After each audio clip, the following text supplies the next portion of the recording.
Ito Samsung na model UE50TU700G. Ang problema nito, may backlight, walang display. So ito siya, pansin nyo. Mayroon siyang backlight. Yan. So hindi na mamatay yung backlight niya, steady na yung backlight niya. Yan, steady na siya, hindi na siya nagbi-blink. Walang indicator ng protect ng ating panel. Yan, tuloy-tuloy yung backlight niya. Ito naman yung mainboard natin. So madalas yung panel na ganitong issue. Kunin natin yung panel number. Ito. Yan. Yan yung panel number niya. Tapos ito naman yung sa dulo na side. At yung sa kabila, tingnan natin. Ito naman yung sa kabila niya. Yan. So, panel number din ito dito ay ganyan din. Okay? So, yung mga ganitong design ng panel, akala mo, ang may problema dito ay mainboard. Kasi, kumpleto naman yung supply. Pero mapapansin mo, hindi mo makikita na mayroon siyang display. Yan, ganyan lang siya.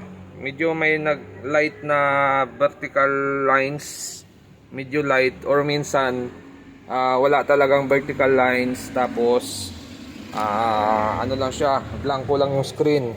Pero pag nagsukat ka ng supply, may mga supply naman na kailangan natin doon sa panel natin para magkaroon siya ng display. So present naman lahat ng supply. Kagaya nito, kukunin lang natin yung supply dito ng 15 natin. Yon, 14. So ayan, hindi siya nagpo-protect, 'di ba? Mayroon siyang 14 dito sa ating mainboard na papunta sa ating top board. Tapos ito yung ating pinakasakit. May mga nakalagay naman dito. Ito yung BGL natin. So mayroon din siya negative 9. So, present yung BGL natin. Ito, BE natin 14, yan yung 14 natin. Tapos dito, meron din dito yung BGH natin, yung pumasok sa ating ito, 3.3, okay. Yan, 3.3. Yung BGH natin, ito, may nakalagay dito. Okay rin. Yun. So nakakapasok na yun yung mga supply natin sa ating panel, pero mapapansin nyo walang display. So pag mga ganitong issue, no display, yan. Ang pinakasira niyan ay yung ating LCD. So ito yung pinaka LCD natin or top board natin na nakakabit sa LCD. Yan na yung may sira, yung pinaka glass natin. Yun yung may issue dyan.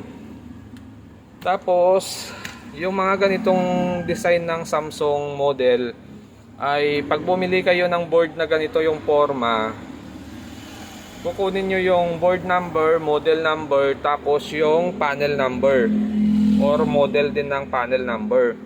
Kasi pag bumili ka niyang board tapos iba yung panel na nakakabit sa board na nabili mo, hindi maganda yung display nun.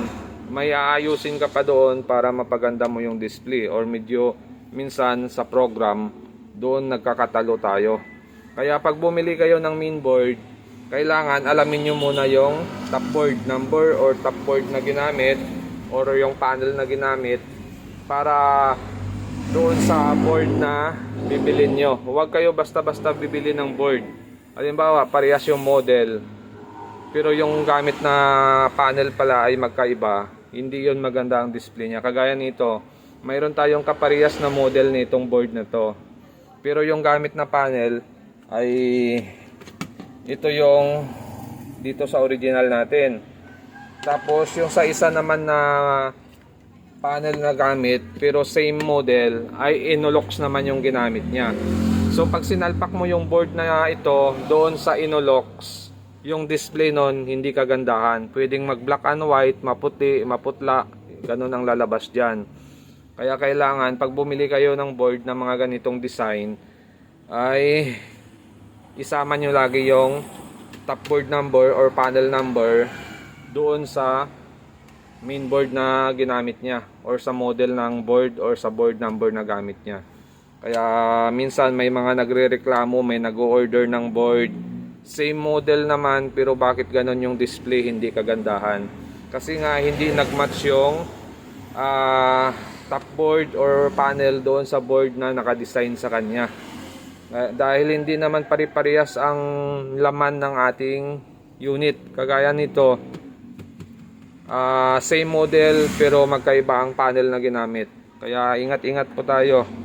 Minsan nasisisi yung mga sealer natin dahil tama naman yung model na binili, pero bakit nung sinalpak na ay magkaiba na ng display, hindi nakagandahan yung display. So sabihin nila sira yung board. Pala ang naging problema, mali lang ng buyer dahil hindi niya tama yung order niya. Dapat talaga pag umorder ka ng mga design ng Samsung ngayon, ay isama mo na yung mainboard number tapos panel number. Dapat parehas yun. Dahil pag hindi nagkaparehas yung dalawa na yan, iba ang lalabas na display dyan. Kaya ingat-ingat po tayo pagdating sa order. Yan. So ganito to.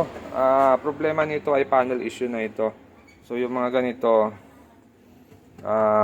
pwedeng magawa, pwedeng hindi. Depende na lang sa may-ari kung gusto pa niyang ipagawa. Kasi yung mga ganitong top board or panel ay mayroon naman nabibili.